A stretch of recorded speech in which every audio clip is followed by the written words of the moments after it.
আবারও চলে এলাম আপনাদের সামনে কিছু কথা নিয়ে। যে কথাটা হলো,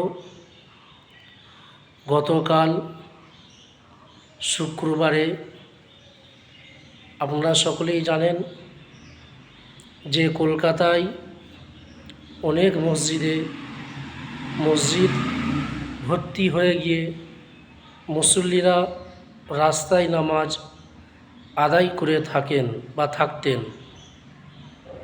কিন্তু এই পশ্চিমবাংলায় নতুন সরকার আসার পরে ঘোষণা করেছেন যে রাস্তা জাম করে নামাজ পড়া যাবে না।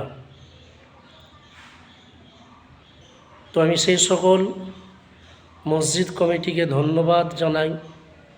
যেটা লক্ষ্য করে দেখলাম, কলকাতার বুকে অনেক মসজিদ কমিটি নিজেরা মুসল্লিদেরকে ডেকে ডেকে বলছেন, মসজিদের ভেতরে চলে আসুন, রাস্তায় নামাজ আদায় করবেন না।